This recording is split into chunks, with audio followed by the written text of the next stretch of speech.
This is Andy Purewal for ID Boxing. We're here in Jeddah and I'm joined by trainer Manny Robles. Manny, firstly, how are you? I'm doing very well. Thank you for asking. Happy to be here in Jeddah here in Saudi Arabia for the second time. Excited. Obviously, last time out wasn't a successful night for yourself, but you're here now with Ramla Ali. Talk to me about working with her and how she's progressed under your guidance. Yeah, well, she's doing very well. We're happy to be here. Obviously, she'll be making history come Saturday night as being the first female boxer, along with her opponent, to fight in Saudi Arabia. So we're excited for that. How are you finding working with Ramla? What in particular has impressed you most about her as you've continued this partnership? Yeah, well, she's a skillful fighter. She's gifted. She's talented. But it's been going very well. Getting in her settle down and make that conversion from amateur to pro. And I think you've been able to see that in the last couple fights where, making her punches count and she's looking like a pro, like a real pro. You've obviously fought on some big shows. She's rather fought on some big shows.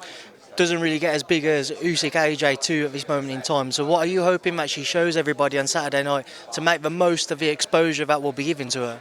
Most definitely. It doesn't get any bigger than this, like you just mentioned. This is probably one of the biggest fight of the year, and I wouldn't be surprised if that's the case. And just excited to be here, excited for her to be making history, and for her to shine come Saturday night.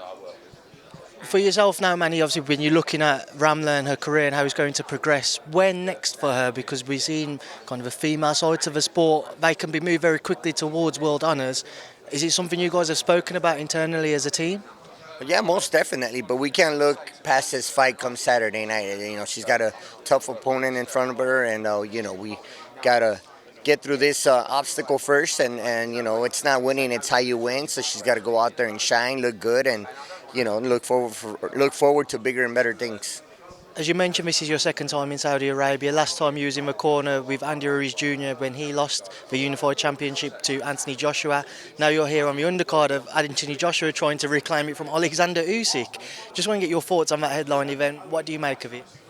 Great fight. I mean, it doesn't get any bigger than this. I'm a big Joshua fan. I've said it once and I'll say it again. I'm going to stick with Joshua till the end. I've always been a big fan, but Usyk is one of a kind, man. I mean, as you all know, he was a cruiserweight undisputed champion of the world, and he's a heavyweight champion now, and you got to give respect and credit where credit is due. And I just think it's got the makings of a great fight. I think this second time around might even be better than the first time. As a trainer, what's your take on his link-up with Robert Garcia, and what are you hopeful that Robert can bring out of Anthony in this rematch? I think it's great. I think it's great that he's with Robert now, and that might be the key factor. That's the reason why they brought him in. Robert is a good friend of mine. I have nothing but the utmost respect for Robert, and I'm sure they're going to put a great game plan together to come out successful Saturday night. If you was in the corner of Anthony Joshua, what would be the game plan that you would devise for him? Well, you have a very talented fighter in Anthony Joshua.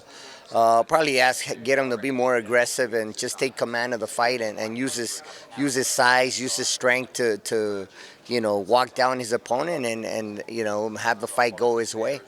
There's been a lot of talk about the weight front, and some people think that Oleksandr maybe looks a little bigger than what he did for the first fight. He weighed around 221 for the first fight. If he was to come in any heavier than that, do you think it might be a sign that he wants to be more aggressive himself in this fight?